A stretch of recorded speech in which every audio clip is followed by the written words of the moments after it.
vì rùm pra chuồn chập chập bầy chơi sầm đây chun sầm đan ơi ai ơi ơi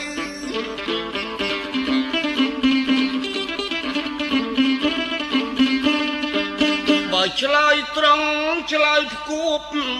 riêng riêng tất tay lẹ một lượt đây tiếp mình đầy hồ cha tụi đây buộc nghe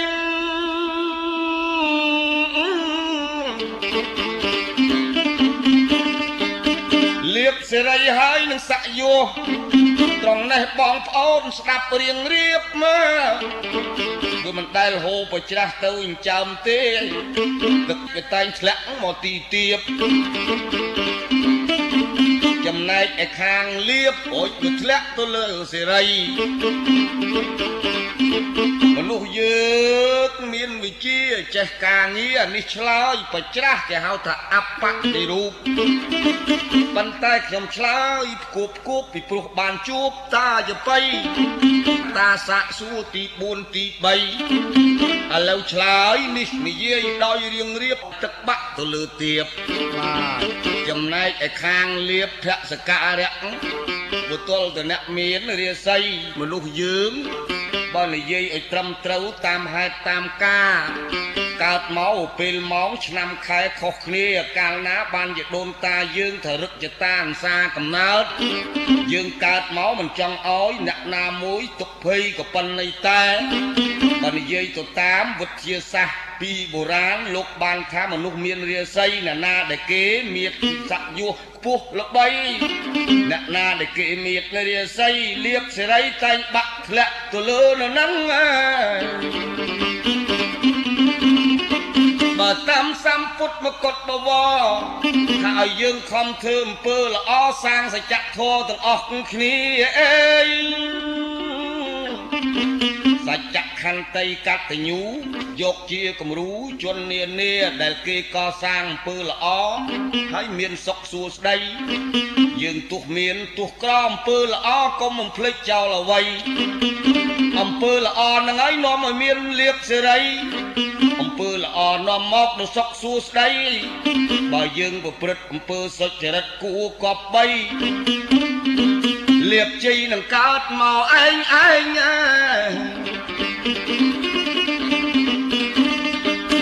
ដូច្នេះ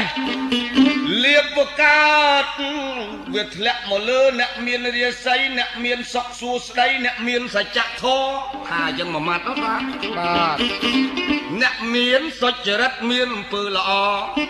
អ្នកណាដែលអំពើអាក្រក់ដើរលួចដើរឆក់មុខជាខ្វះហើយការសុខសួស្តីដូចមានពាក្យបុរាណលៀងរៀបថាចង់ខ្ពស់ទៅជាបានទៀតឧបមាថានិយាយពីអ្នកលួចអ្នកប្លន់អ្នកដតីថាចង់ឲ្យបានគ្រាន់បើប៉ុន្តែការហ្នឹងវាមិនមែនប្រសើរ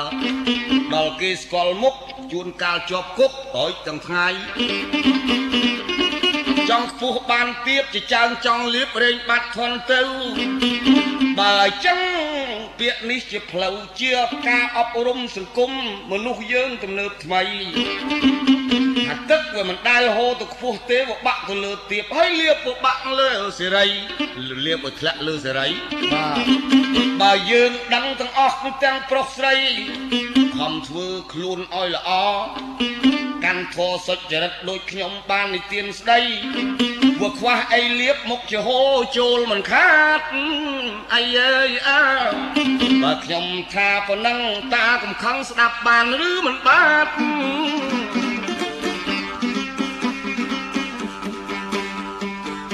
ត្រឹមត្រូវហើយពាក្យតាមានវិចារក៏ល្អណាស់ហើយ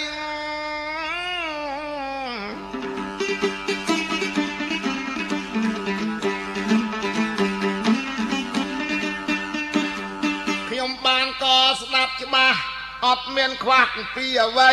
ទឹកបាក់ធ្លាក់លើទីទៀបទីណាទៀបទីនឹងត្រូវមានទឹកយើងយល់ដឹងទាំងយប់ទាំងព្រឹកដូចជាបឹងដូចទៅពាំងក្តីទឹកដែលនៅក្នុងលោកមិនដែលទឹកណាឡើងមកលើគោកមិនដែលទឹកណាហ hô lang lơ của phu phum tức tôi tức thông lại của phu phum hô cho đây ព្រះពុទ្ធលោកទ្រង់សម្ដែងថាឈួតក្នុងពិភពលោកមានប៉ុន្មានយ៉ាងអើយនេះសួរអញ្ចឹងតាទាញមកឲ្យមានផោះតាំងអើយ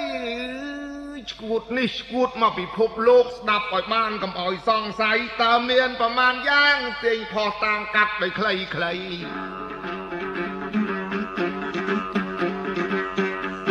ឈួតនោះមហាឈួតលែងដឹងអីនៃនឹងមានប៉ុន្មានយ៉ាងអើយអីយើងអើយហើយរាយផោះតាំងយ៉ាងមិនដេញខ្លះអើយអីយើងអើ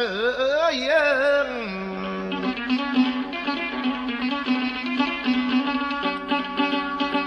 ព្រះសម្ពុទ្ធបរមគ្រូអេ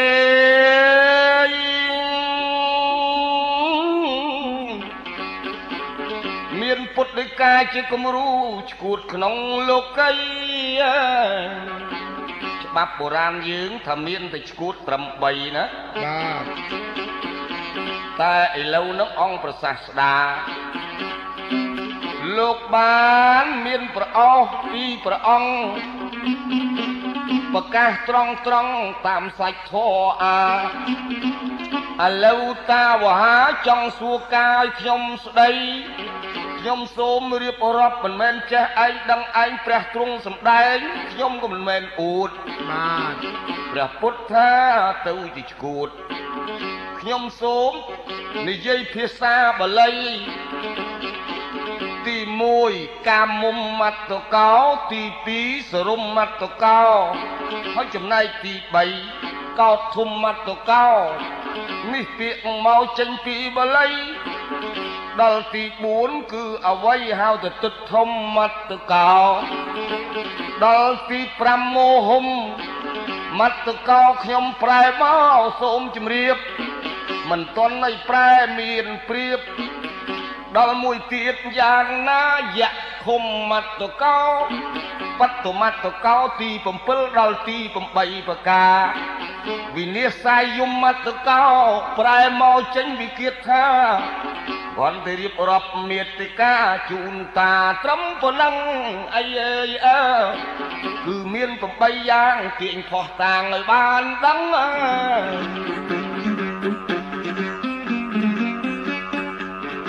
ពុទ្ធមាន8ឥឡូវនេះមិនអួតគឺតាថាឈួតមាន8ប្រការបាទមាន8ដៃថាចិត្តទី1អវ័យទី2អវ័យទី3អវ័យទី4អវ័យទី5អវ័យខ្លះមើលសូមតាមានប្រសាសន៍ឆ្លើយឲ្យច្បាស់ដល់8ក្តា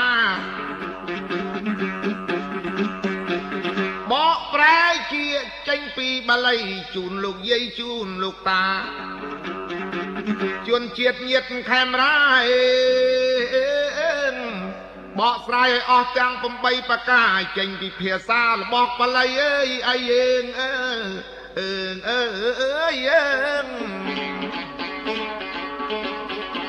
ទី1កាមុំមត្តកោគឺឈួតដោយកាមគុណទាំង5បើតាមខ្ញុំចាំរូបសម្លេងក្លិនរសសម្ផស្សដែលបរោះស្ត្រីពាក្យថាឈួតនោះមិនមែនយើងដែលបានគ្នាជាប្រពន្ធប្តីពាក្យឈួតនោះអញៃមិនស្កប់មិនស្គាល់មិនគប្បីបើស្រីវក់ឈួតនឹងប្រុសហើយបើប្រុសក៏វក់ឈួតនឹងស្រីបានសេចក្តីតែចោលកូនចោលប្តីចោលប្រពន្ធចាបាទមកអំពីកាមគុណនឹងមួយធ្ងន់រួចកាមគុណនឹង5ប្រការដូចមានពាក្យស្លោកថ្មីថាដល់ឲ្យពេលបានលុយកាលណាទៅឲ្យបាយផ្សារអស់លុយកាលណាមកលេងបាយផ្ទះអានឹងទៅជាឈួតកាមមុំមត្តកោកោធមត្តកោក្រោតខឹងច្រើនក៏ទៅជាឈួតដែរតាបាទនេះមិនមែនខ្ញុំទេអ្នកសម្ដែងថាគឺប្រសាសនាជាម្ចាស់លើលោកី ទុតធមុតមាត់តកោគឺទឹកថេមិឆាទឹកថេយល់ខុសនាំឲ្យឈួតក្នុងលោកយើងនេះមិនគប្បីចាបាទ